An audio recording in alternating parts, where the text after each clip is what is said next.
आज 19 दिसंबर सन 2024 को हम लोग यहाँ अमर बलिदानी पंडित राम प्रसाद बिस्मिल जी के बलिदान दिवस के अवसर पर, जहाँ उनको फांसी की सज़ा हुई थी, फांसी दी गई थी, उस स्थल पर आए हुए हैं।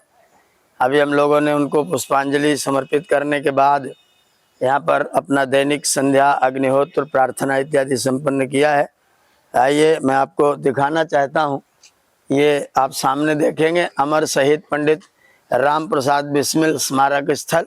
इसकी दाहिनी तरफ स्मारक के बगल में उनके परम मित्र अशफाक उल्लाह खान जी का चित्र लगा हुआ है और दूसरी तरफ ठाकुर रोशन सिंह का चित्र है।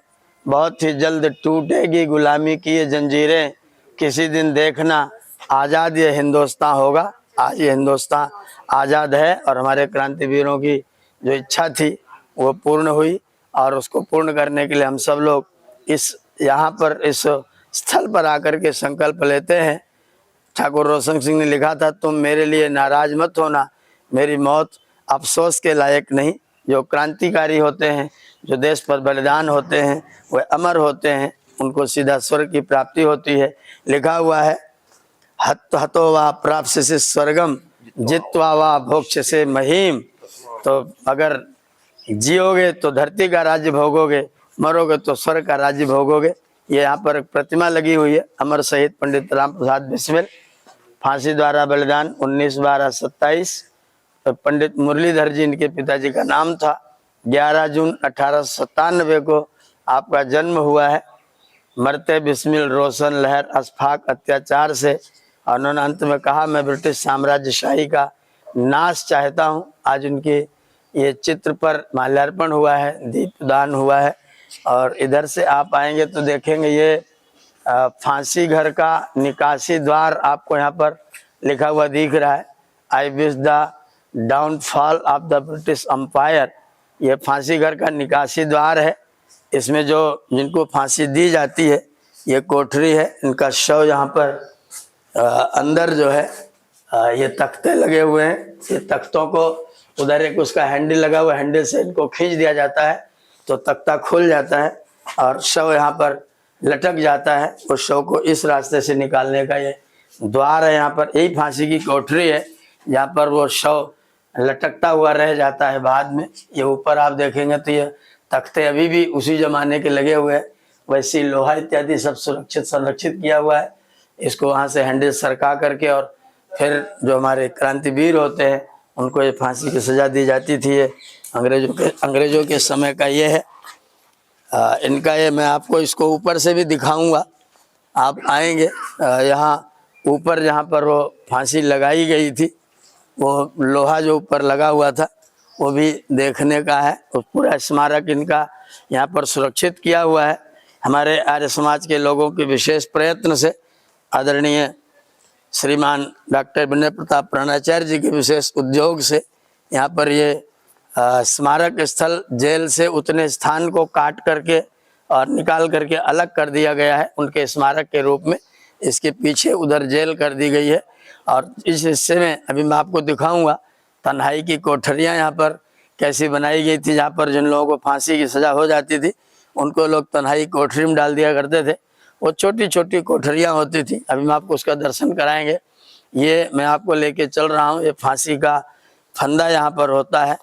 ये सीढ़ियाँ बनी हुई हैं और ये ऊपर ये तख्ता है। ये इसमें थोड़ा सा जीर्ण है तो इसके ऊपर जाने के लायक नहीं है। ये आप देखेंगे इसका हैंडल है, ये सरकाने पर ये तख्ते नीचे को गिर जाया करते थे और यहाँ फांसी की वो रस्सी होती थी जिसमें ये लोग लटकाए जाते थे। तो अभी स्मारक पूरा का पूरा बना हुआ है। आज यहाँ पर भी दीपदान किया गया है हमारे आर्यवीरों के द्वारा।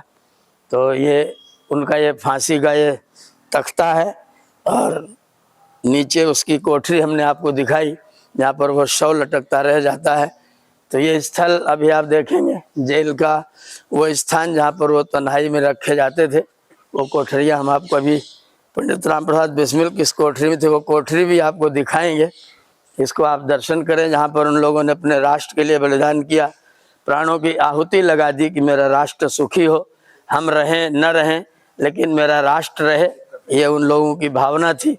और आज राष्ट्र है, निश्चित तौर पर आज हम बहुत सुंदर स्थिति में हैं। पूरे विश्व में हमारे राष्ट्राध्यक्ष आदरणीय प्रधानमंत्री नरेंद्र मोदी जी का आज बहुत सुंदर यश है, उनकी कीर्ति बहुत सुंदर है और पूरे विश्व में आज भारतवर्ष का नाम है, अपने लिए, अपनी संस्कृति के लिए, अपनी सभ्यता के लिए, अपने संस्कार के लिए, अपनी भावनाओं के लिए और अपना जो निष्ठा हमारी है, जो हमारी नैतिकता है, उसके लिए भारतवर्ष आज भी पूरी दुनिया का सिरमौर है और पूरी दुनिया उसको मानती है।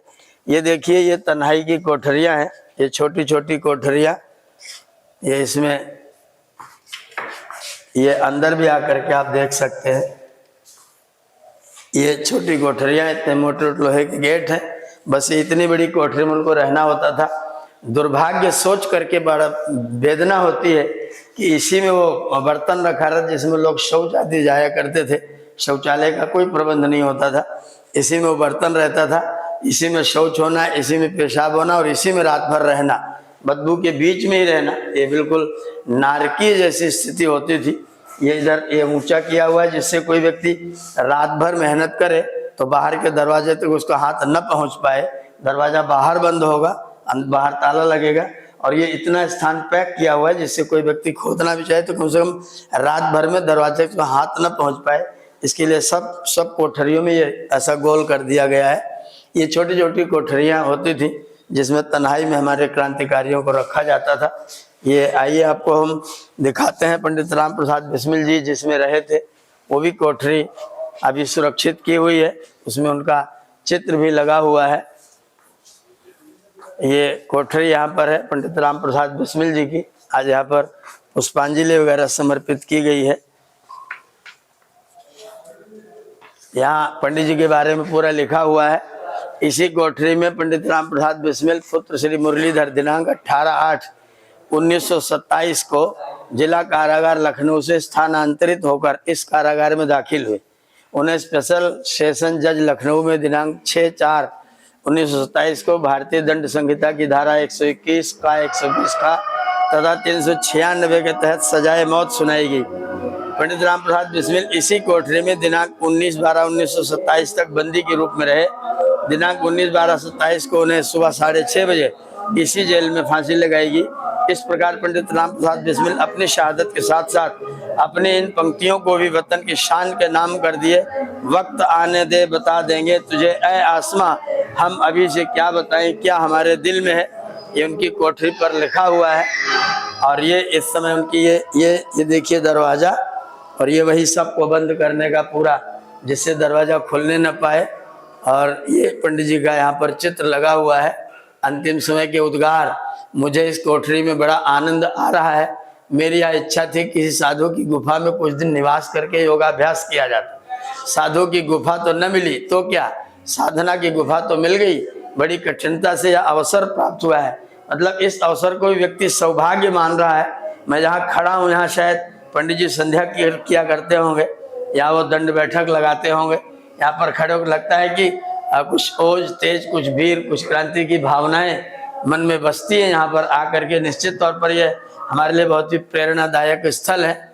और वंदे मातरम और लिखा हुआ है कि फांसी पर झूल गए उस समय ओम का ऐसा उच्चारण किया जो काफी देर तक आकाश में गूंजता रहा। परमात्मा के नाम के स्मरण के साथ पंडित जी ने फांसी का फंदा अपने गले में डाला और वो सदा सदा के लिए अमर हो गए, स्वर्ग में अपना स्थान प्राप्त किया। पंडित राम प्रसाद बिस्मिल जी की यादगार में उनका स्थान, ऐसी तन्हाई की कोठरियाँ एक क्रम से काफ़ी बनी हुई हैं। और दोनों तरफ यहाँ पर जो लोग रखे जाते थे एकांत में, वो उनको यहाँ रख दिया जाता था। उनके साथ केवल बाहर से ही भोजन दे दिया जाता था। और उनको शौचालय का पात्र भी, शौच का पात्र अंदर ही रहता था। ये सोच करके बड़ा दिल दुखी होता है कि व्यक्ति वहीं शौच करेगा और रात भर उस गंदे में, बदबू में वहीं भोजन भी करेगा। ऐसी नारकीय स्थिति में दुष्ट लोगों ने हमारे इन वीरों को रखा, लेकिन इन वीरों ने हमारे देश को अमर करने के लिए अपना बलिदान किया। और ये देखिए यहाँ पर लगाया हुआ है बहुत सुंदर, दर्द कहाँ तक पाला जाए, युद्ध कहाँ तक टाला जाए, तू भी है राणा का वंशज, फेंक जहाँ तक भाला जाए। ये तुंग हिमालय किसका है, उत्तुंग हिमालय किसका है, हिमगिर की चट्टाने गर्जी जिसमें पौरुष है उसका है। एक भारत विजयी भारत, एक भारत श्रेष्ठ भारत, एक भारत अखंड भारत। तो हम अपने देश के प्रति संकल्पवान होकर के और अपने राष्ट्र की उन्नति के लिए, समृद्धि के लिए सदैव प्रयत्नशील रहें। इस वीडियो के माध्यम से मैं आपसे ही निवेदन करना चाहता हूँ, मेरा राष्ट्र लिखा हुआ आचार्य चाणक्य ने, अगर व्यक्ति का अहित हो लेकिन गांव का हित हो तो गांव का हित करना चाहिए, व्यक्ति के हित को ध्यान में नहीं रखना चाहिए। अगर गांव का हित होता हो लेकिन राष्ट्र का अहित होता हो तो फिर राष्ट्र के हित को ध्यान में रख करके गांव को बलिदान कर देना चाहिए। तो हम इस विचार को अपने जीवन में धारण करें कि राष्ट्र हित सर्वोपरि है। जहाँ पर राष्ट्र है, यदि राष्ट्र सुरक्षित है तो हम सुरक्षित हैं। इसलिए अपने राष्ट्र की सुरक्षा और संरक्षा के लिए हम सदैव प्रयत्नशील रहें। मैं इसके माध्यम से आपसे निवेदन करना चाहूँगा कि हम सब इस राष्ट्र में, इस राष्ट्र को जीवंत रखने के लिए, राष्ट्र की भावनाओं को ध्यान में रखने के लिए, सत्य सनातन संस्कृति को सुरक्षित और संरक्षित करने के लिए जितना अपना योगदान दे सकते हैं अधिकतम योगदान करें। मेरा भारत, विश्व गुरु भारत सदैव विश्व गुरु बना रहे। सबका धन्यवाद। ओम।